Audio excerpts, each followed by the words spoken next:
evening is based on my book, They Came Before Columbus, African Presence in Ancient America.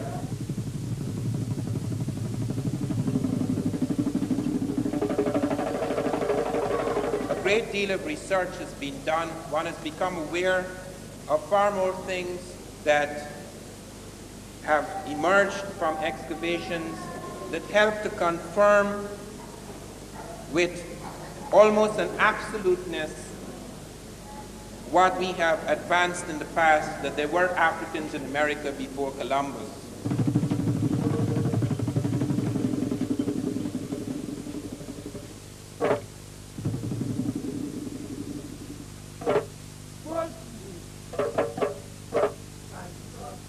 They came to America not as slaves but as masters.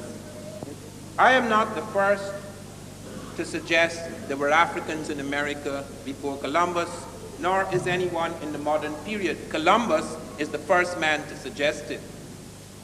In his diaries, and there is a marvelous book, a huge book, a trilogy in fact, published in 1904 by John Boyd Thatcher, 3 volumes.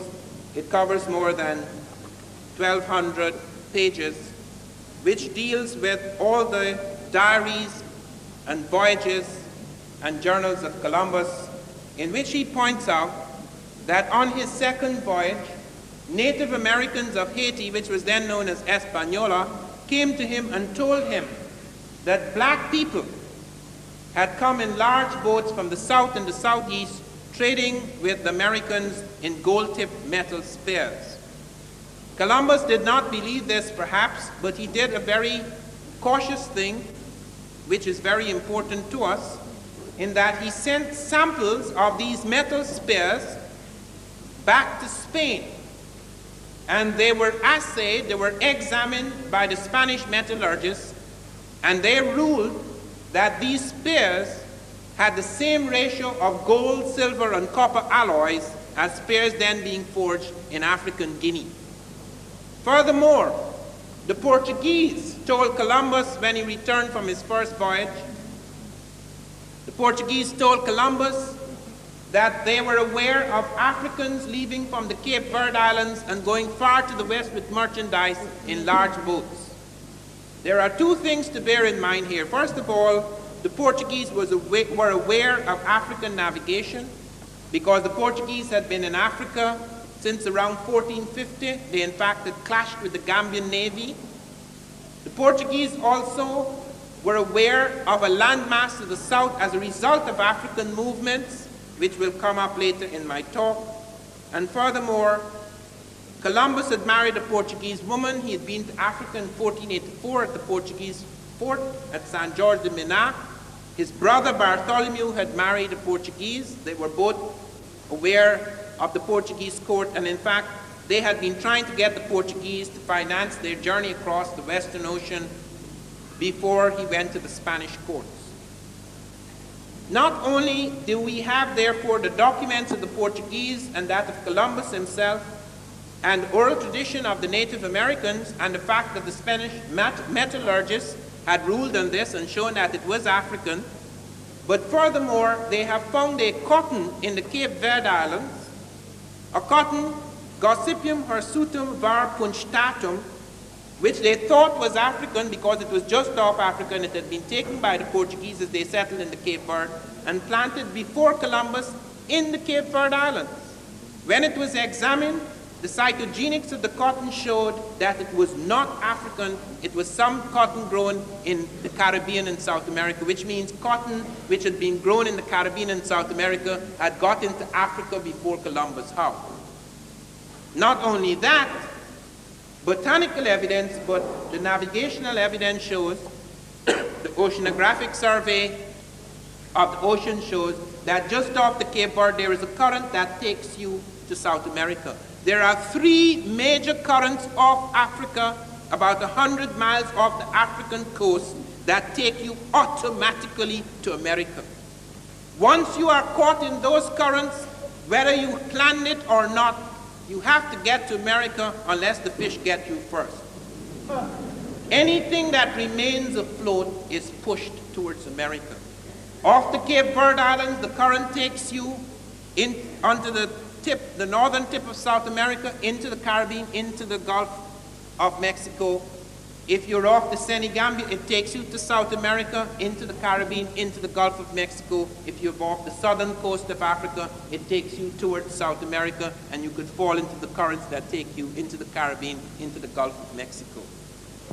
The evidence shows that, and I will leave the Columbus period aside for a moment, the evidence shows that there were Africans in America not only before Columbus, but before Christ. And it has been carbon dated, and we can establish this beyond the shadow of a doubt. The reason why history has to be reconstructed in the Americas and in Africa in the way it is done now is because we cannot use the same historical methods that are used in Europe. Europe has had the enormous advantage of the conquest in that its libraries have remained fairly intact for many centuries. Our libraries have been shattered, and it's not a question of the lack of libraries. In the Americas alone, there were thousands of books. Only 3 major American books survive, and they're not even in America. They're in Germany, they're in Spain. 3 books survive. One of them is the Popol Vuh, the Bible of the Quiche Maya. You have the Titulo Koyoi, which Jairus Boy mentions. You have other codices.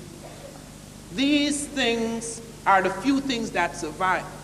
The destruction of libraries in Egypt, the sack of Alexandria, which destroys, as I pointed out this morning, perhaps 500,000 documents. The destruction of the Moorish documents in which blacks were involved, not just blacks.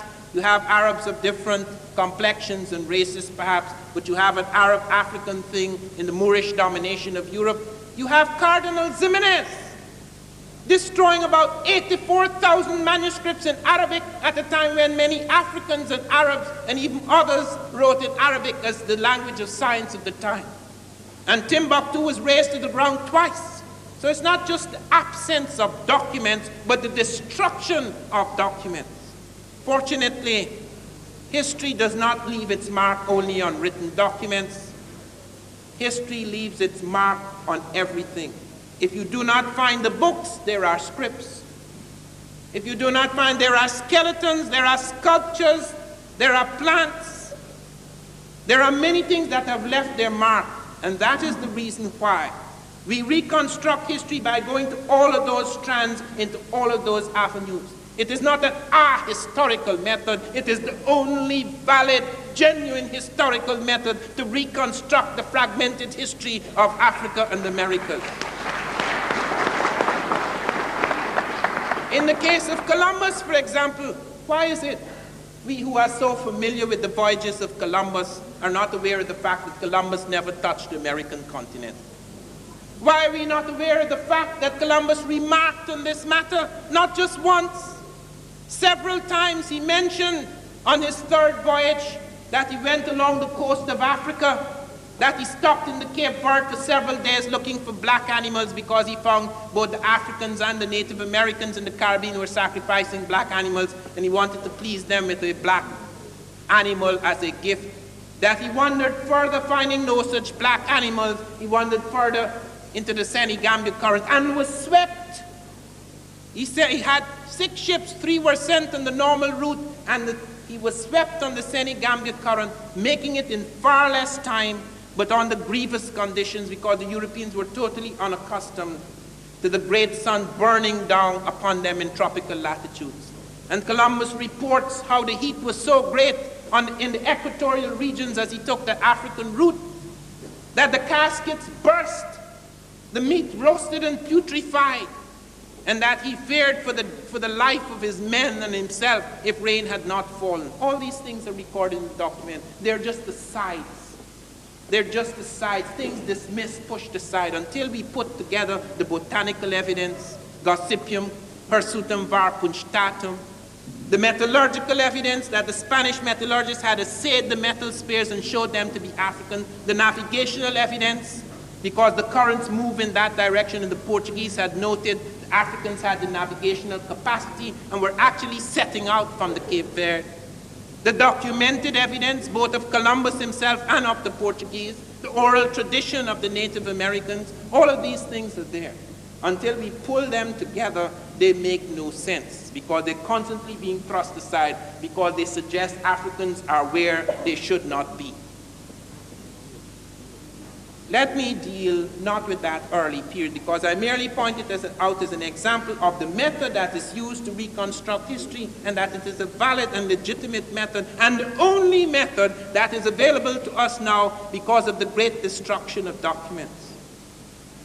It was in 1858 that peasants in the village of Tres Zapotes in the Gulf of Mexico discovered an enormous stone head. This stone head weighed 10 tons, just a head, 10 tons. It was made of basalt stone, and it had vividly Africoid features, as Dr. Matthew Sterling was later to comment on it, nearly a century later, that it was vividly African, vividly Negroid was his term. It had broad nose, very full lips. It was clearly one of the classical African types. It had a helmet, which had never been seen on any sculpture found that so far in the Americas. Close by it was found a stele, which indicated a date of about 291, November the 4th, 291 BC, 291 years before Christ. They were not sure, however, if that date necessarily related to the head.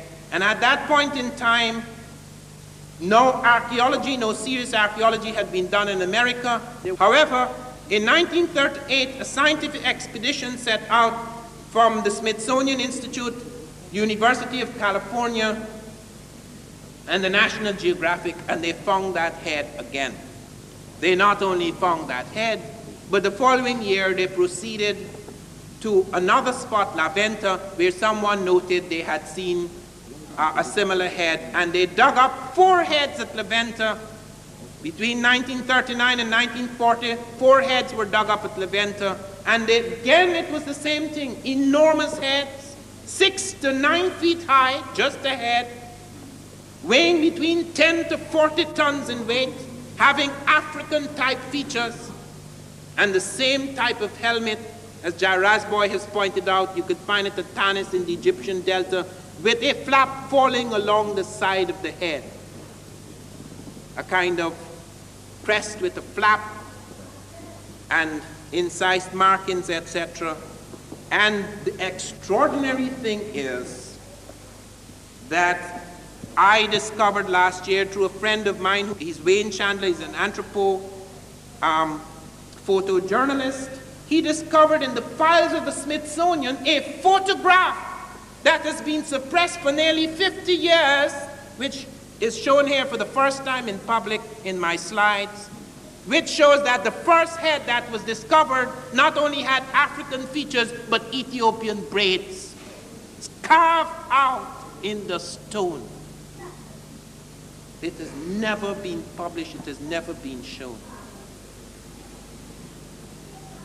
On top of the heads, the stone heads, they found terracottas, that is clay sculptures of Africa. Now with respect to those with the helmets, with the exception of the one I mentioned, you could say, okay, fine, perhaps it's a mistake, perhaps it's an accident. That's what they said. First they said they were baby faces, that's why they had full nose and full mouth. They were faces of babies.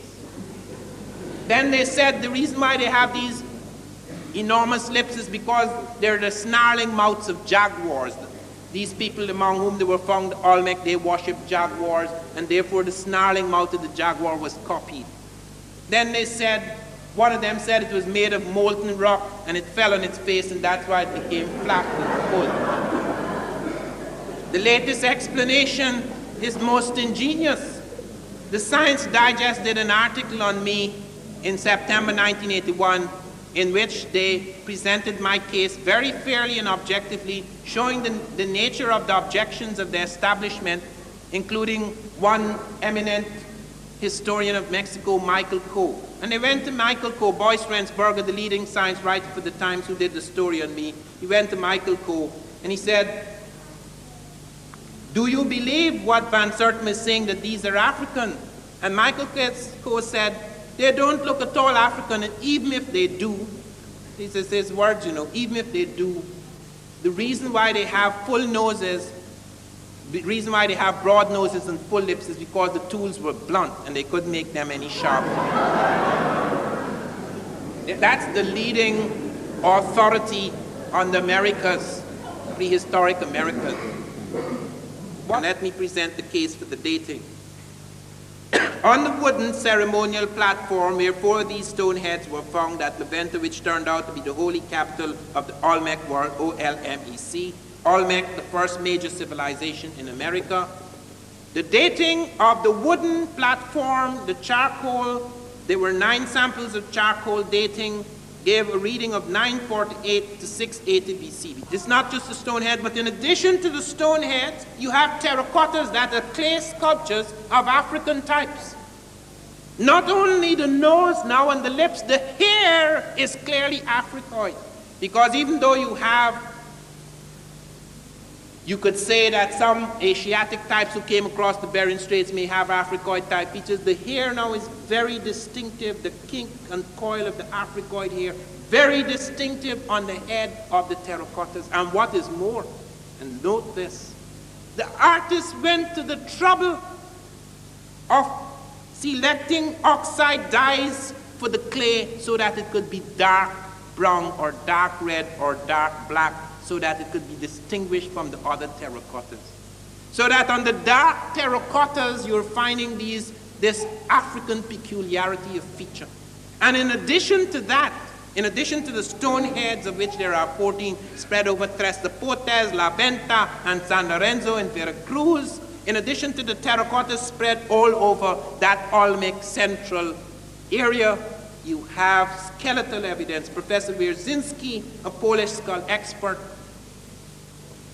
was able to show after a study at Tlatelolco, at Cerro de las Misas, and at Monte Alban, in the dry areas of the Olmec civilization, where the Olmec from the swamps had moved into these areas, he showed Africoid types. He said it's probably West African.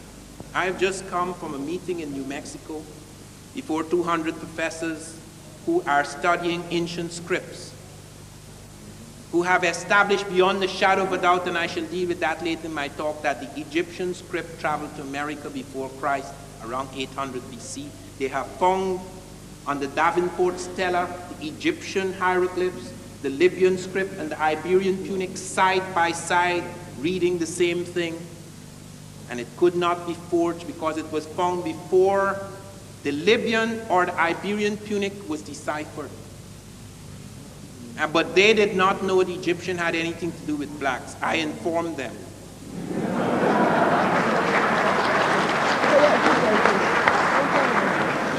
Or the Reader's Digest had a big article after my book turned out. Europeans in America, 800 BC, the same period that I had pointed to. Europeans in America before Christ. Who are these Europeans? The Egyptians.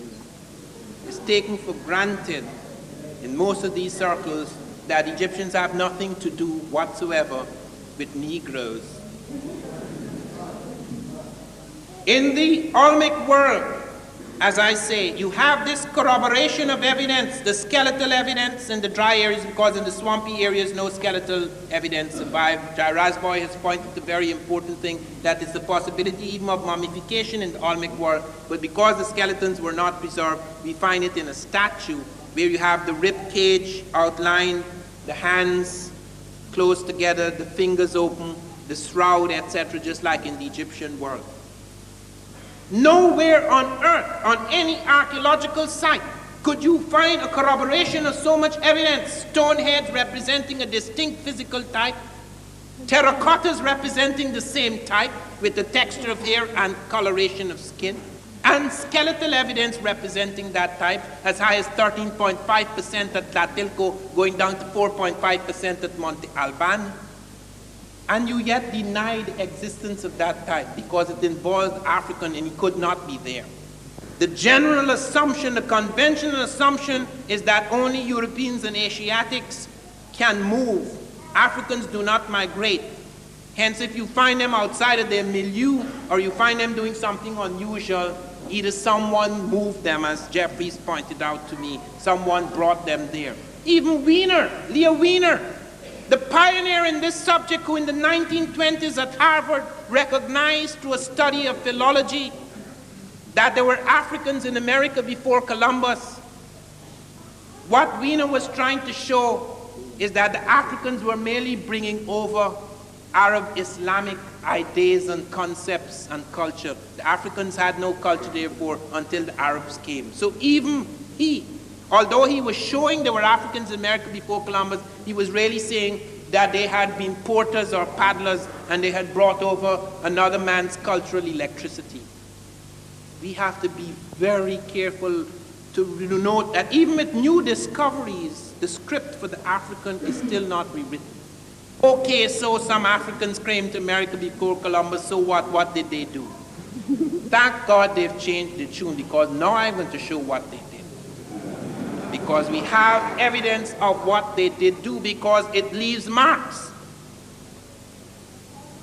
The first pyramid to appear in America appears right at La Venta, on the very same ceremonial platform where the stone heads first appear.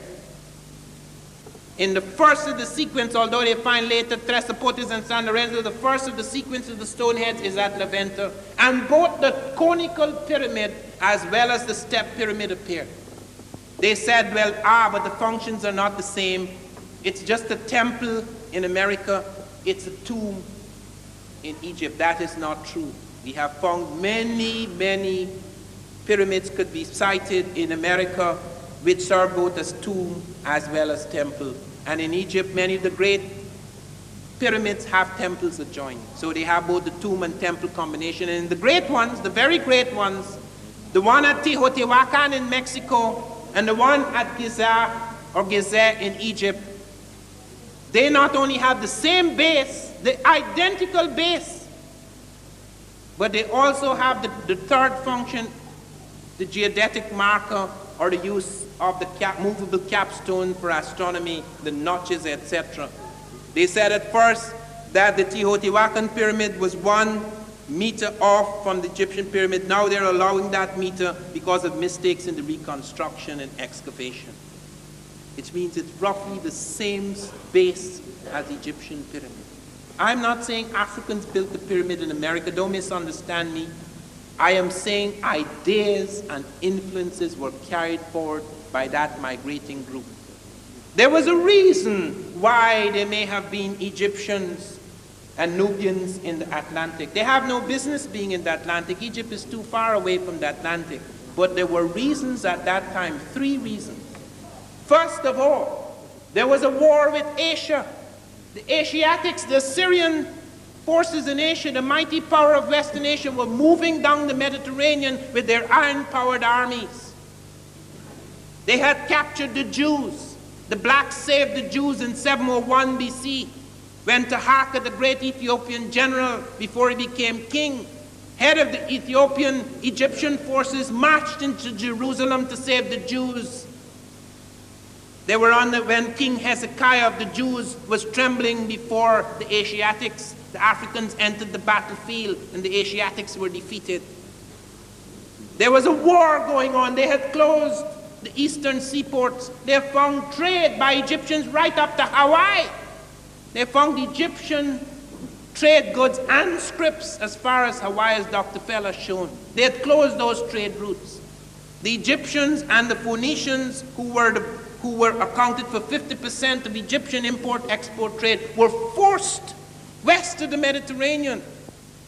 Script. Barry Fell has shown among the Mi'kmaq a whole series of words in astronomy.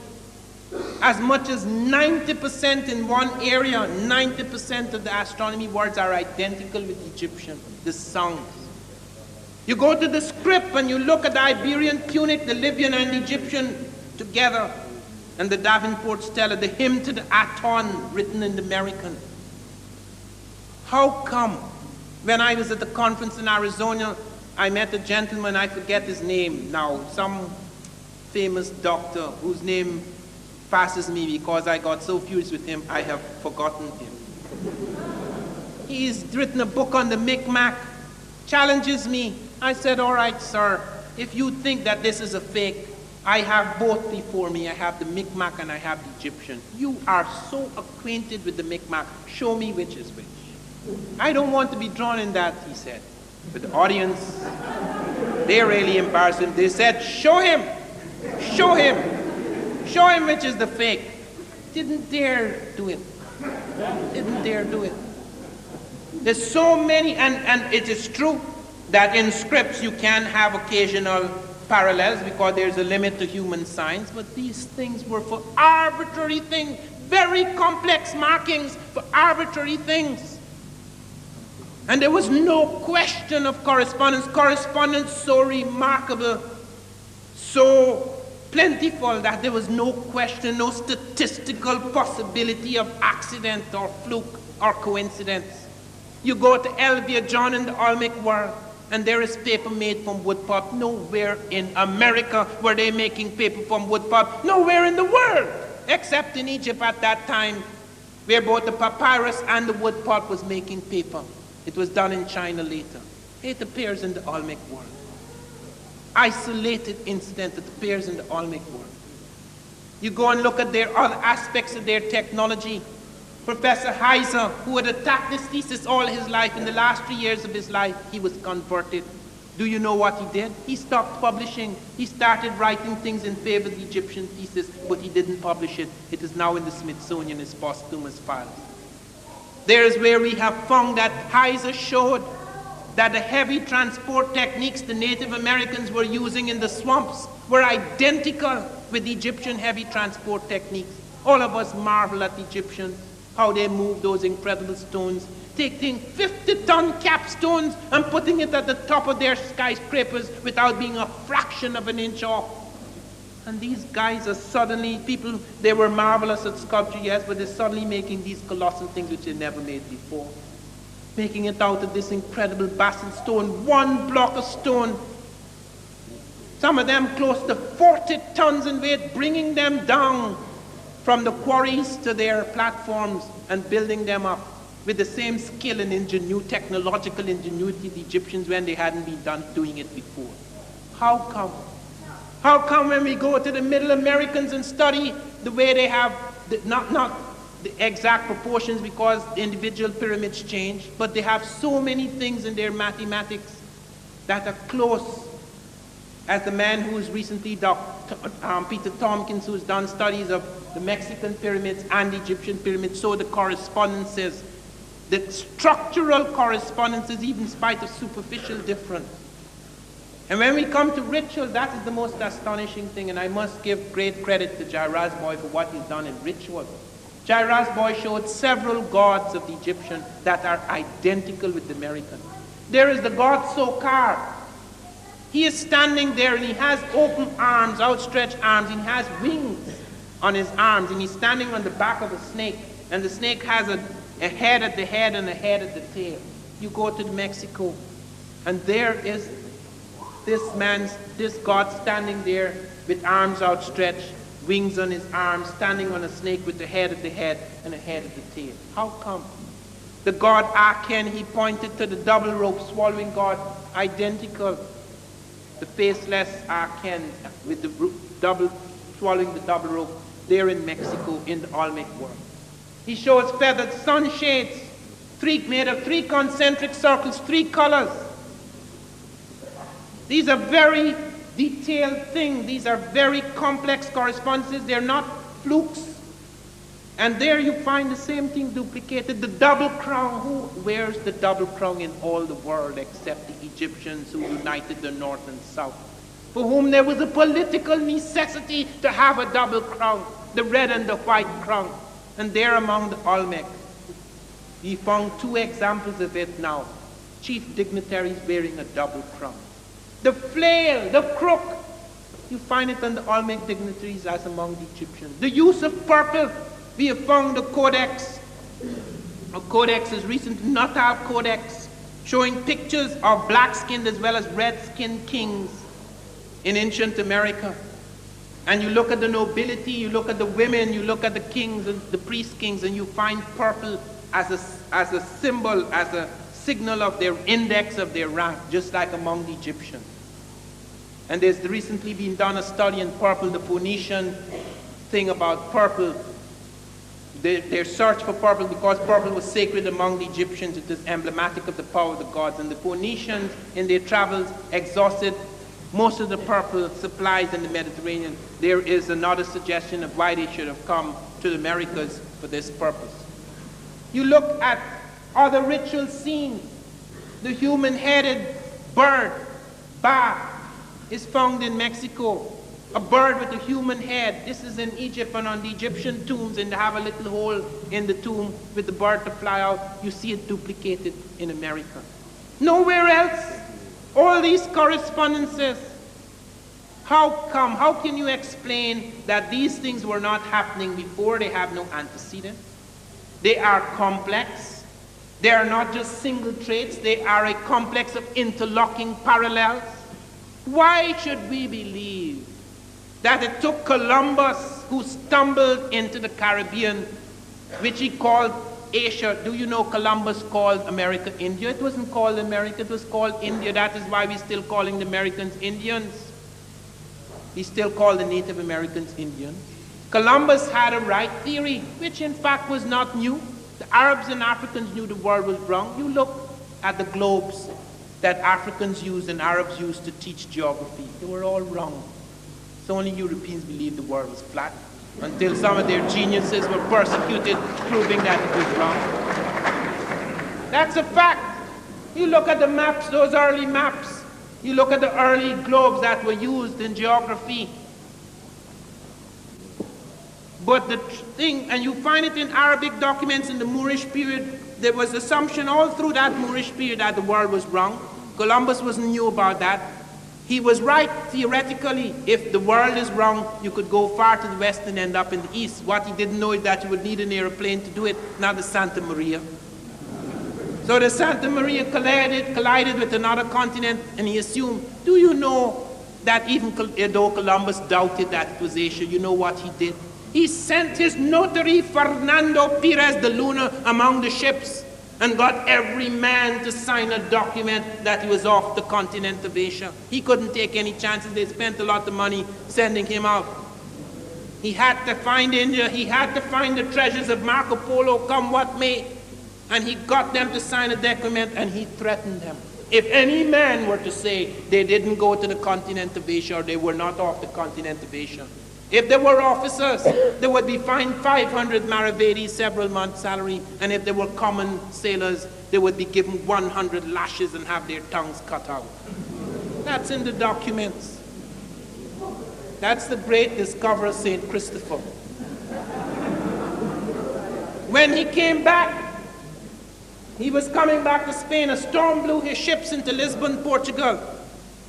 The Portuguese were rivals of the Spanish. He sat down. My book begins, and that is no fiction. I have researched every word of it. He sat down to dinner with the Portuguese king, King John II. They sat to dinner on March the 9th, Saturday evening, 1493. Rain fell the next day. I know all the details that were put down.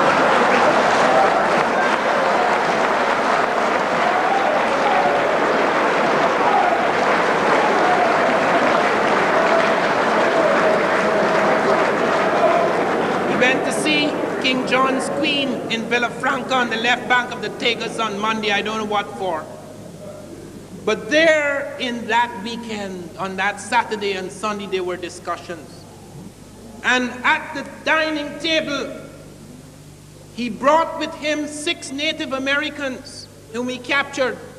He was the first man to make slaves out of the Native Americans.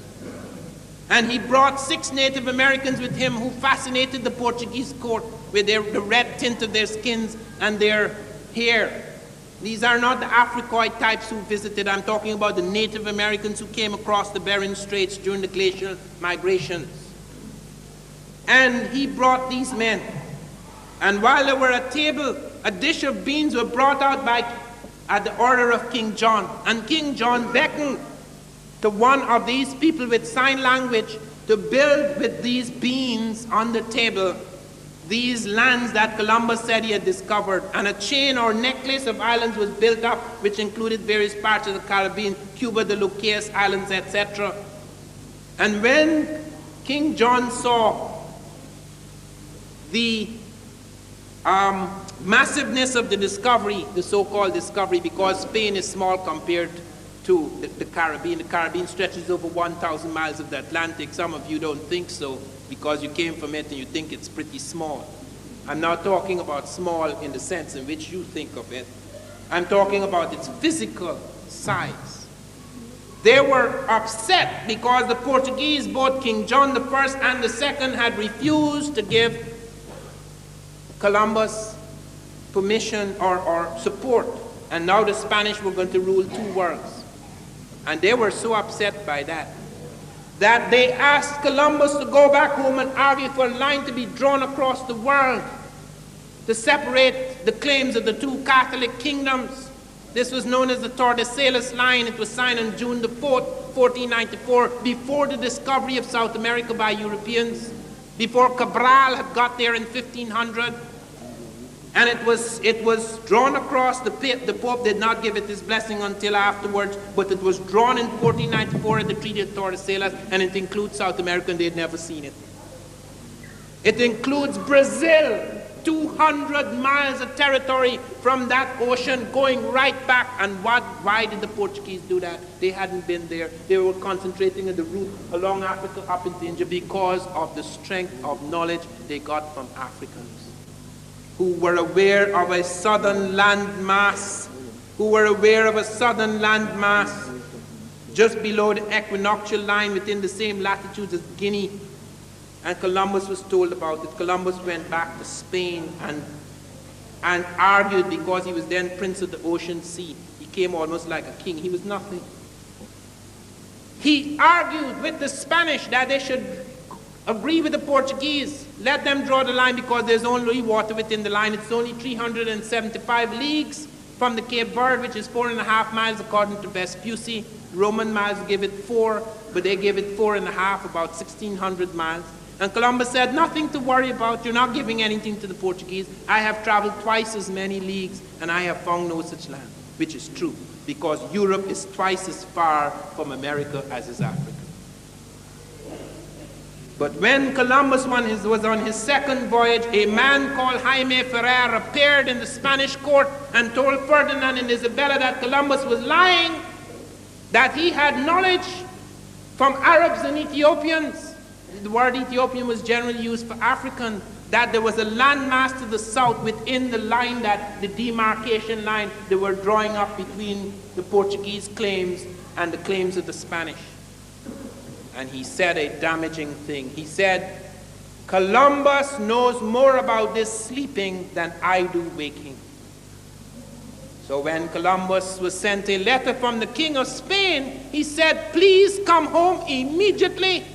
And I want to know all that you know about this demarcation line. Columbus wrote back to say, I have arthritis and I am too ill to move. And then he said something which was a deliberate lie because he knew it was not true. He said, Cuba is the continent. I have found the continent.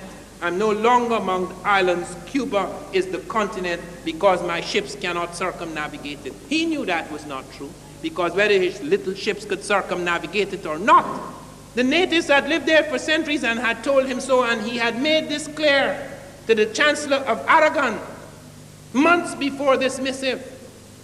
So when he came back, they didn't want to hear anything more about colonizing the Caribbean. They wanted to send him to find the southern landmass, so they gave him 6 ships. And he sent 3 ships along on the earlier route, and he sent 3 ships along Africa. And here are the 3 ships coming down into the Cape Verde, searching for black animals, going into the Semi-Gambia current, then into the tropical latitudes. And they landed 1 day's journey from South America. They landed in a place where they saw 3 hills. And he said those 3 hills reminded him of the Trinity, so he called it Trinidad. Very religious man. The next day, the ships landed in South America. Columbus did not come off the ship. The great navigator, so eager to explore, would not come off the ship because he's terrified to give the Portuguese away. Because I found the letter he wrote to his son Diego Columbus in 1505, in which Amerigo Vespucci is about to appear before the Spanish court, and he says, tell him to do this and to say this and to say that and to do this and to do that, because the man would do anything for me. It was his brother, Genoese brother, tricking both the Spanish and the Portuguese. And he said, certain monies are being paid to me, but I cannot detail them here. I'll detail them yonder. What money is he talking about? Not Spanish money for the prospective discoveries in America. It's the Portuguese money for keeping the Spanish away from the south. That's why Columbus pretended he had an arthritic fit, because he did not want to go into the south. That is why he was arrested. How many of us are aware of that? On his fourth voyage, he was arrested by Bobadilla, he and his brother Bartholomew, and sent back like a black in the hold of the ship to be tried in Spain. So all this Columbus period is built upon a fraud.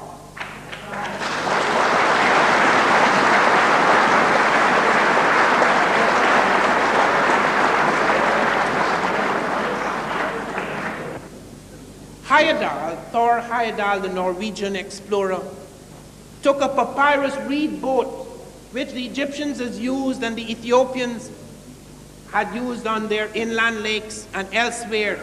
And he showed that the curves of this boat showed that it could cross the ocean. It wasn't just for inland shipping, and it was used 800 years before Christ. And he said it can cross the Atlantic. And scientists scoffed at him. Scientists took the papyrus reed and they said, if you put it in a tank, it will sink. And they put it in the tank and it sank. And Heyerdahl said, if I took a piece of the Queen Mary, which is made of iron, and put it in a tank, it would also sink.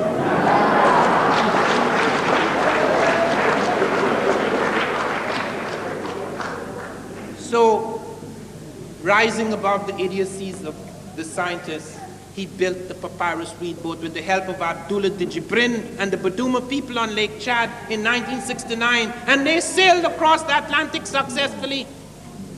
They only got in trouble off Barbados because the Africans had cut a rope which was attached to the bow and the deck. And they cut that rope thinking it merely had to do with curvature and of the bow. In fact, it was a flotation device. That was the only mistake they made. When the Aymara Indians, without the help of African experience, rebuilt the identical boat, because on Lake Titicaca in South America, the identical boat was being used that was used by the Egyptians. They crossed the Atlantic in the Ra 2. And the strange thing about the Ra 1 is that, as I have said, it did not steer to America. It came by itself. The rudders broke on the first day. They could not steer. The currents took the thing from Africa and landed it in America. And Heyerdahl is not the only one. There have been 120 experiments with small boats across the Atlantic. And it has been shown that the small boat can arrive earlier than Columbus or Vespucci. And a man who showed that, you have experiments by Alain Bombard and Hans Lindemann. Bombard set out in a dugout, which no African would be mad enough to use on the Atlantic. He set out in a dugout without a crew, without a sail, and crossed the Atlantic safely from Africa to America in less time than either Columbus or Vespucci. And talking about the boats of Columbus and Vespucci, the sails on those boats were Arab Latin sails, which Arabs and Africans had used on the Indian Ocean. They were not European sails.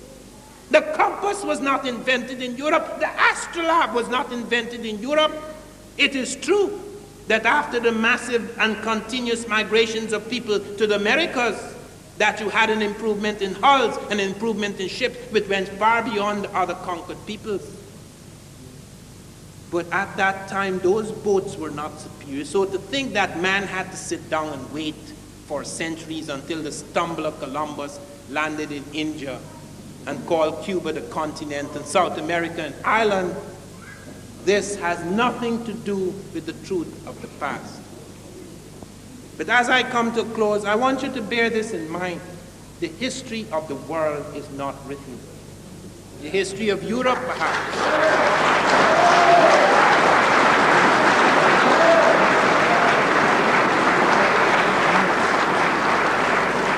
There remains a great deal to be done. There's a whole world out there. Every time I go back into Mexico, extraordinary things are found. They found the pyramid of Comalcalco with bricks, with various writings, boats, scripts thereon, which has recently been found. A whole new set of things are emerging. This is not a finished chapter. This is no closed chapter. This last chapter has been written with a certain eye, an eye which has been blind to the genius of the African. Therefore, it is only by opening another eye, by having a different kind of illumination, a different kind of vision, that the history of the Americas and the history of Africa can be truly written. Thank you.